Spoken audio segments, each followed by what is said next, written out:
What's up, guys? Thank you so much for tuning in with me again. This is my podcast, The John Show. Today we're doing another mini talk, and we're talking about why it's 100% okay to drop out of college. Let's get right into it.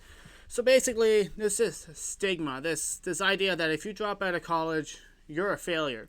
I beg to differ. Maybe you are self-aware, and you know what you want, and it's not that. Maybe you dropped out of college because you know who you are now and you don't want to spend, tens of thousands of dollars doing something that you know you're not meant to do. Maybe that's why you dropped out. That's a good thing, my friends. That's a good reason to drop out of college. To be honest, I personally am glad that I stuck it out just because, I did it. It was a huge challenge. It was very, very difficult. Wasn't sure if I could even do it. I proved to myself that I could by graduating and then proceeded to never do any engineering ever again in the past 3 years. And so, I'm kind of glad that I graduated, but honestly, it wouldn't have made any difference to my life if I hadn't. If I had dropped out or graduated, no difference whatsoever. I would have just been free to explore what I actually want to do a year or two early is all that would have happened. But I didn't know enough about myself or the world in order to make that decision. I came close to dropping out and discovering something new, but I didn't have the guts or the courage or the confidence or the patience to do it, so I kept going for year 3, which is fine. I don't really regret it. Again, let's talk deeper about why is there this stigma about dropping out of college as if you're automatically some failure. And to be fair, there are a lot of people who drop out because they are lazy little kids and they don't put in the effort and they don't deserve to continue. And they drop out because they genuinely don't put in the effort and they suck at what they're doing because they haven't put in any effort. I had guys like that in my year. One guy, he sat in the very front row and played Call of Duty all semester on his laptop and then wondered why he failed epically on his math test.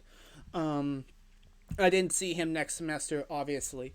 But, so yeah, there are dropouts who genuinely drop out because they just don't put in the effort and they have terrible grades and they should do something else. But then there are other people who drop out because they sort of decide that this isn't what I want to do right now. This isn't fruitful for me. This isn't beneficial for me. Let's talk about those people because I feel like they get lumped in with the slackers and the people who just don't put in every effort, and I don't think that's fair.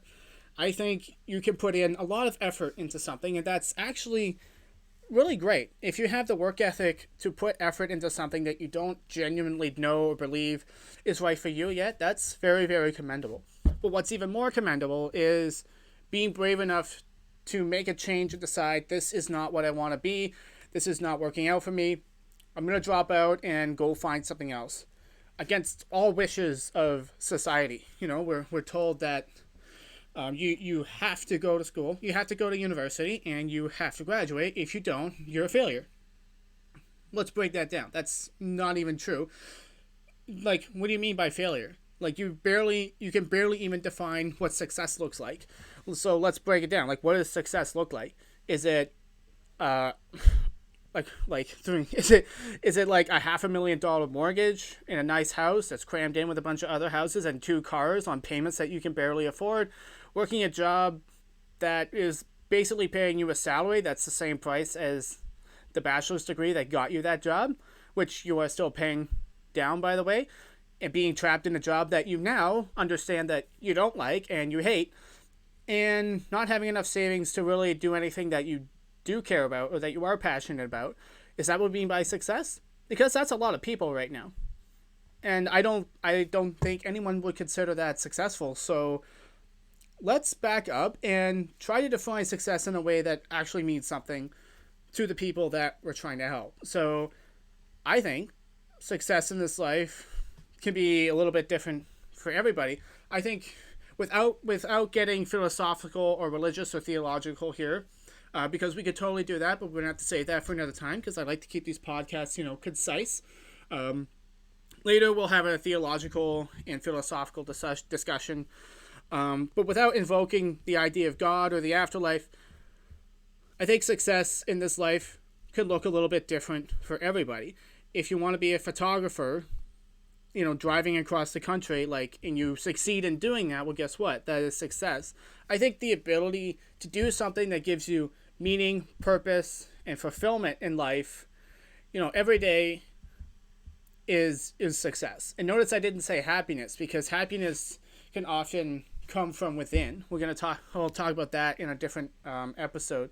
But I don't think the external world should be able to sway our happiness too much. I think that is something that we have to create for ourselves inside by generating inner peace. But anyways, I think that our definition of success in life is all money, cars, big house, social status. I just don't think those things are worth as much as people say they are. Not when they're compared up to fulfillment, gratitude, satisfaction, true, genuine fulfillment and happiness in life. I don't think those things actually hold up.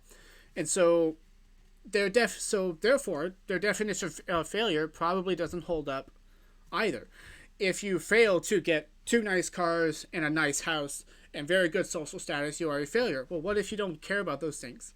What if you don't want a very big house that you don't need with a mortgage that you can't pay? What if you don't want 2 big cars or 2 expensive cars, Then it's not really a failure for you, because you didn't want those things to begin with. So I think it's very, very important that we really, really understand what it is that we want, what we're going for, and then define our personal success off of whether or not we achieve what it is that we're looking for.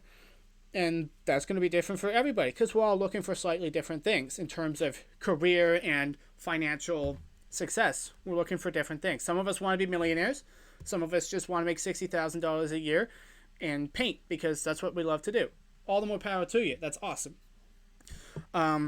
So therefore, I don't think this stigma that we have about you're a failure if you don't go to college, or you're a failure if you drop out of college, is just really, really unfounded in a sense, because it all depends on what you're looking for. If you want to be a doctor, well, yeah, if you drop out of med school, you're going to fail to be a doctor. If you want to be a social entrepreneur or someone who works for a charity their whole life and dedicates their lives to helping others, well, then maybe dropping out of university is a success for you, because it sets you on the right path to being, that charitable person who works for charities. And maybe you work your way up and you actually get promoted to a good job within that charity, maybe. That can totally happen. There are a lot of people who are, quote, successful without university degrees. It's whether or not you have the passion for what you're doing to put in the work required to become successful. And yeah, you can always go back to university. You can always go back if that's what you decide to do. So I really just want to encourage you guys, don't let people pressure you into spending tens of thousands of dollars on something that you really, really don't want or need in order to become the person that you want to become. If you don't need a university degree to be the person that you're trying to be, well, then you don't need it. Don't get it. And it's certainly not a failure to drop out if you've made that realization about yourself. If you become self-aware and realize that the path that I'm on is not the path that I ought to be on, I don't like it and it's making me unhappy, I want to pivot and go do something else, and that leads to you dropping out, well, good for you. Success. You have succeeded in becoming self-aware. You are now more informed and better capable of living a life that actually means something to you. Well done. You're a successful dropout. Hooray. It's all about what you're looking for. What kind of career do you want? What do you want to do? Who do you want to be? If you want to be a world-renowned psychologist, well then yeah, maybe you want to go to university for psychology. It all depends on what you want. So don't let people pressure you into doing something that you don't need in order to become who you want to be. And I know this journey you're not going to figure it out overnight. I still don't fully understand who it is that I'm supposed to be and what exactly it is I'm supposed to do. I have a better vision. I've narrowed it down by a fair amount, but I'm still not 100% clear on everything. That's okay. That's okay. The important thing is that you're taking actionable steps to become who it is that you want to be. And if that doesn't involve you going to university, that's okay. And so that's really all I want to say. I don't want to repeat myself too much. Thank you guys so much for listening to me today. I really, really appreciate it. I'm going to have a lot more of these episodes coming for you. Be sure to check out my podcast on Spotify if you're watching this on YouTube. And with all that being said, thank you so much. I really appreciate every single one of my listeners. You guys are helping make my dreams come true, so thank you so much, and you have a wonderful rest of your day. Peace.